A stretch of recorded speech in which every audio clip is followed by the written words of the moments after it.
Romeo उसका 10 उसका 17 वचन। यहाँ पर लिखा है, सो विश्वास सुनने से और सुनना मसीह के वचन से होता है। अब आपको प्रार्थना के कंडीशन में जाना है तो विश्वास के साथ जाना पड़ेगा। और फिर जब आप विश्वास में जाना चाहते हैं, विश्वास में बढ़ना चाहते हैं, तब आपको बाइबल कहती है कि विश्वास जो है वो सुनने से आता है। और किसको सुनने से आता है? मसीह के वचन को सुनने से, बाइबल के वचनों को सुनने से आपके अंदर विश्वास आता है। हालेलुया। इसका मतलब जब आप प्रभु के साथ समय व्यतीत करेंगे तब आप प्रार्थना और वचन दोनों में आप बढ़ते जाएंगे। देखिए, जब आप वचनों को पढ़ेंगे तब आप सीख पाएंगे कि मुझे किस तरह प्रार्थना करनी चाहिए। देखिए, जब मैंने यहाँ पर पढ़ा कि प्रार्थना कैसी करनी चाहिए, तब मैंने वचन से पढ़ा कि प्रार्थना जब आप करने जाते हैं, आपके लिए एक कोठरी होनी चाहिए, एक वो स्थान होना चाहिए जहाँ पर आप प्रभु से बोल सकें, और शांत जगह होनी चाहिए जहाँ पर आप उससे बोलें और उसकी आवाज़ को आप सुने, वचन पर मनन करें और उसके बाद वहाँ से आप आएँ।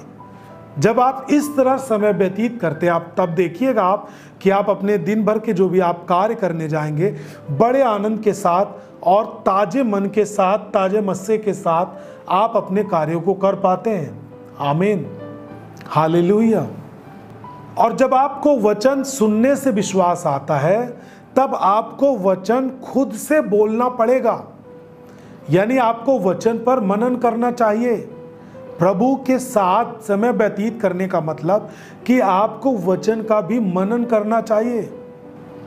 जब आप पढ़ते हैं कि प्रभु ने ये काम किए, तब आपको मनन करना चाहिए, प्रभु ने ये काम किए हैं। तब आपको फिर प्रार्थना करनी चाहिए। प्रभु ने जैसे एक कोढ़ी की प्रार्थनाओं को सुना और उसे तुरंत चंगा किया, तब आप जब वचन पर आप मनन कर रहे हैं, प्रार्थना का ये भी टाइम है, तब आप तुरंत प्रार्थना कर सकते हैं, प्रभु आप सब कुछ कर सकता है, मेरे जीवन के लिए ये काम आप कर सकता है जैसे आप इस व्यक्ति को चंगा कर रहा है। प्रार्थना का मतलब केवल ये नहीं है कि आप जब उसके सामने बैठे, आप घुटने पे आ जाएं और लगातार आप कुछ ना कुछ बोलते रहें और आप थक जाएं। ऐसा नहीं होता। यदि आप एक असाधारण विश्वासी की तरह प्रार्थना यानी प्रभु की उपस्थिति में समय व्यतीत करके ऊबना नहीं चाहते, परंतु आनंद पाना चाहते हैं, यदि आप प्रभु की उपस्थिति को महसूस करना चाहते हैं, तब आपको उबाऊ प्रार्थना नहीं, परंतु वचन और प्रार्थना, अन्य भाषा में प्रार्थना, आराधना करना, इन सब चीज़ों के साथ आपको समय जब आप व्यतीत करेंगे, तब आपका वो प्रार्थना का टाइम उबाऊ नहीं होगा, परंतु जब आप उसमें बैठे रहेंगे, आपको प्रभु की उपस्थिति महसूस होगी और आप जब वहाँ से उठेंगे, आप आनंदित रहेंगे। आमीन। और आप जब देखेंगे उन चीज़ों को जिसके लिए आपने प्रार्थना की है, आप देखेंगे विश्वास के साथ कि वो पूरा होता हो रही है। कुछ भी चीज़ें आपको असंभव नहीं लगेगी, सब कुछ आपको संभव लगेगी। आमीन। जब आप प्रार्थना में जाते हैं, आप प्रार्थना करने के लिए जाते हैं, आप थोड़ी देर आराधना करें, फिर आप जितने लोग अन्य भाषा के वरदान पाए हैं, आप अन्य भाषा में प्रार्थना करें, फिर आप दूसरों के लिए प्रार्थना करना शुरू करें, बीमारों के लिए प्रार्थना करें, पाप में जो लोग हैं उनके लिए प्रार्थना करें, जो गरीबी में लोग हैं उनके लिए प्रार्थना करें, लोगों के उद्धार के लिए प्रार्थना करें। क्योंकि प्रार्थना करना आप वचन से सीख रहे हैं। आपको किन किन विषयों पे प्रार्थना करनी चाहिए, ये वचन आपको सिखाता है। इसलिए मैं कहता हूं कि जब आप वचन और प्रार्थना दोनों लेकर आप प्रभु के साथ समय व्यतीत करते हैं, तब आप एक मजबूत विश्वासी के तौर पर खड़े होते हैं और वो व्यक्ति आप ठहराए जाते हैं जो बाइबल में जिन्होंने प्रभु के साथ समय व्यतीत करके एक इतिहास रचा, और आज भी जब हम वचन पढ़ते हैं तो उनकी चर्चा हम सुनते हैं कि उन्होंने प्रभु के साथ समय व्यतीत करने के द्वारा किस तरह प्रभु ने उनके लिए बोला, उनके लिए प्रभु ने क्या चीज़ें किया, और किस तरह आज भी वो हमारे लिए एक गवाह हैं। और उसी तरह प्रभु भी आपके जीवन के लिए बड़े काम करता है और आपको भी एक गवाह के तौर पर खड़ा करता है। जैसे आप इस दुनिया में बहुत सारे प्रभु के दासों को देखते हैं। आमीन। केवल चर्च में संगति करना ही आपके लिए संगति करना कहलाता नहीं है। कुछ लोग सोचते हैं कि हफ्ते में एक बार चर्च जाके तो प्रार्थना हम करते हैं, बस यही है प्रार्थना, और क्या बार बार प्रार्थना नहीं करनी चाहिए। तो ये भूल है आपकी, ये आपका अधूरा ज्ञान है। वचन को सुनना केवल चर्च में नहीं होता, आपको अपने से जब आप घर पर बैठते हैं, आप डेली जब आप अपने घर पर होते हैं, प्रतिदिन आपको वचन पढ़ना चाहिए, और पढ़ने के द्वारा आपको अपने कानों को वचन सुनाना चाहिए और अपने हृदय में उसे उतारना चाहिए। इसलिए बाइबल के वचनों को बोलना चाहिए। बोले आमीन। जब आपको डर लगे, जब आपको डर लगता है, तब आप प्रभु के सामने जब आप जाएं तो वचन को खोलें, और जो डर से आपको आजाद करने वाला वचन है उसको खोलकर पढ़ना शुरू करें। और जब आप उसे बोलेंगे, पढ़ेंगे जुबान से, तब आपके अंदर वो जाएगा और आपके अंदर विश्वास आएगा। और फिर जब आप प्रार्थना करेंगे तो बिना भय के साथ आप प्रार्थना करेंगे और आप जयवंत होंगे यीशु के नाम में। आमीन। यदि आप एक मसीही हैं और आप बोलते हैं कि मैं चर्च में जाके केवल प्रार्थना करता हूं, मैं घर पर प्रार्थना नहीं करता, चर्च में केवल वचन को सुनता हूं, घर पर मैं वचनों को पढ़कर नहीं सुनता, तो ये आपके लिए बहुत बड़ा धोखा है। आप उसी साधारण विश्वासियों की तरह, बेचारे विश्वासी की तरह ठहरते हैं। यदि आप एक मसीही हैं तो आपको अपना व्यक्तिगत रिश्ता प्रभु के साथ व्यतीत करना चाहिए, व्यक्तिगत रिश्ता बनाना चाहिए। चर्च आपको प्रभु के साथ रिश्ते बनाने के लिए आपको इनकरेज करता है, आपको सिखाता है, आपको उत्साहित करता है। तो चर्च ने तो आपको वचन से आपको प्रभु के साथ रिश्ता बनाना सिखा दिया, लेकिन जब आप अपने घर पर जाकर अपने चर्च के बाद वाले टाइम में जब आप प्रभु के साथ रिश्ता नहीं बनाते हैं, तब आपका इसका मतलब यह है कि वचन जो कुछ भी चर्च आपको सिखाता है, आप कुछ नहीं सीख रहे हैं।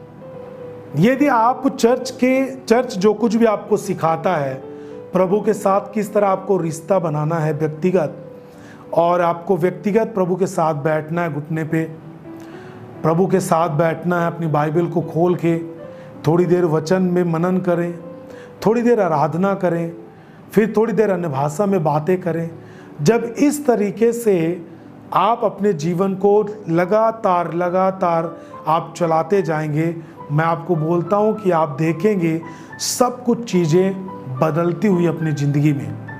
यदि आप मसीही हैं तो आपके जीवन में बहुत ज़्यादा संघर्ष नहीं होना चाहिए। किसी चीज़ के लिए जूझना एकदम से, तब भी प्राप्त ना करना। परिश्रम करते हैं लेकिन बोझ से दबे हैं, कोई चीज़ें प्राप्त नहीं कर पाते।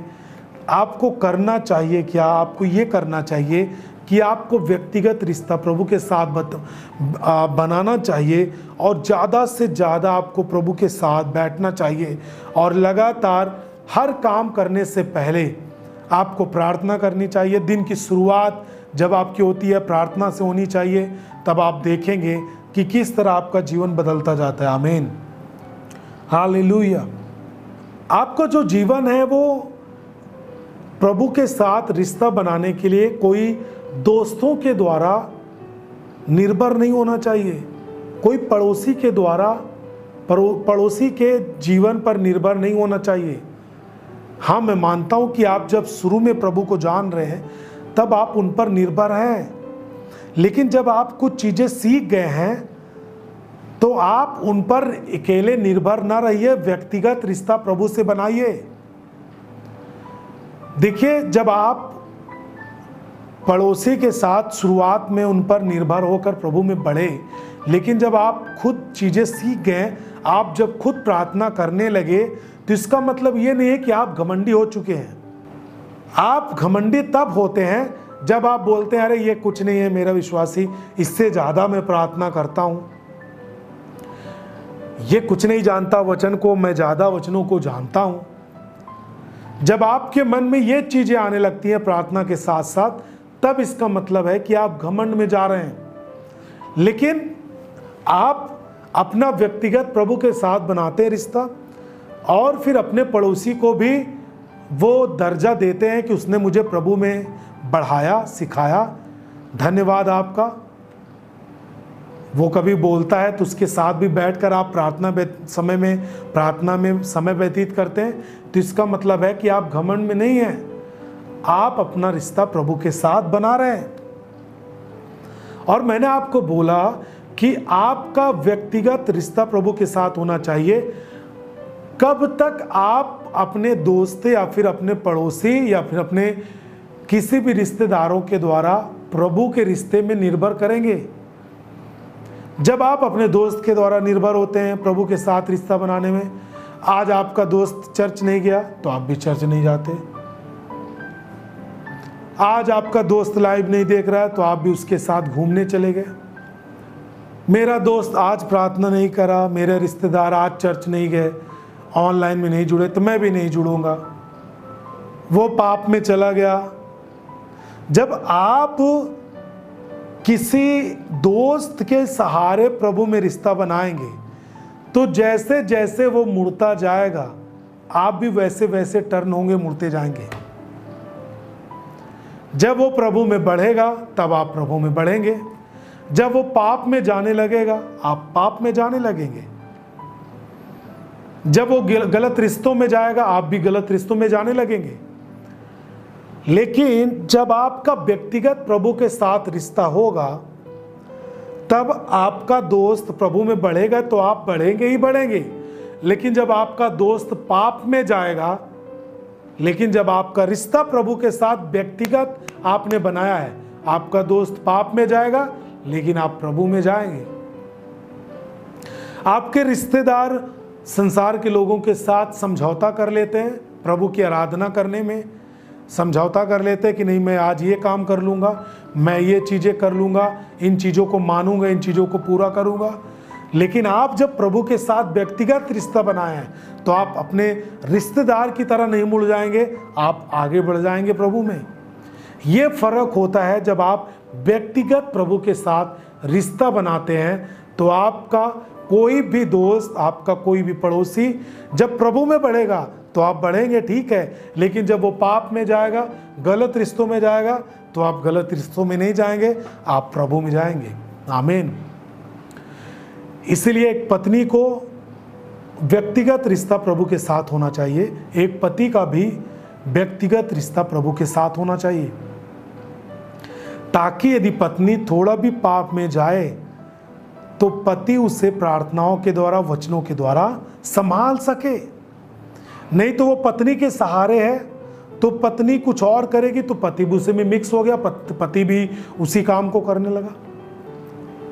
मैंने बहुत सारे अच्छे विश्वासियों को देखा है जो एक बच्चे यानी बेटे बेटियों के रूप में अपने परिवार में है, वो अपना रिश्ता इस तरह प्रभु में बना के रखते हैं कि यदि उनके मम्मी पापा, यदि उनके पेरेंट्स, उनके माता पिता कोई गलत डिसीज़न लेने लगते हैं, तो उनके बच्चे प्रभु के साथ इतना व्यक्तिगत रिश्ता बना के रखें कि अपने माँ बाप को उन चीज़ों के लिए सलाह देते हैं और अपने माँ बाप को गलत चीज़ों के लिए कदम उठाने से उन्हें रोक पाते हैं और अपने माँ बाप को सही रास्ता दिखा पाते हैं। बहुत सारे माँ बाप अपने बच्चों को सही रास्ता दिखा पाते हैं। क्यों? क्योंकि जब हर व्यक्ति का व्यक्तिगत रिश्ता प्रभु के साथ होता है तो उसकी उसमें जो कदम लिया जाता है, जो कदम उठाया जाता है, वो बिल्कुल अलग होता है। आमीन। तो जितने भी लोग हैं, आपका व्यक्तिगत रिश्ता प्रभु से होना चाहिए। पत्नी ये ना सोचे कि मैं प्रार्थना कर रहा हूँ, मेरा पति प्रार्थना न करे, वो भी प्रार्थना में बैठे। मैं मानता हूँ कि पत्नी के पास जितना समय मिल सकता है, पति के पास समय नहीं मिल सकता क्योंकि वो काम पे जाते हैं, लेकिन कुछ तो आपके पास समय व्यतीत आपके पास होता है समय, आप उसमें प्रभु के साथ बैठ सकते हैं। जब आप दिन की शुरुआत प्रभु के साथ करते हैं तो आपका पूरा दिन प्रभु के साथ बीतता है। मार्ग में जाते समय, काम करते समय, कठिन काम करते समय, कुछ भी चीजें आप पढ़ाई करते समय, हर चीजों में आप प्रभु का अनुग्रह देख पाते हैं। आमीन।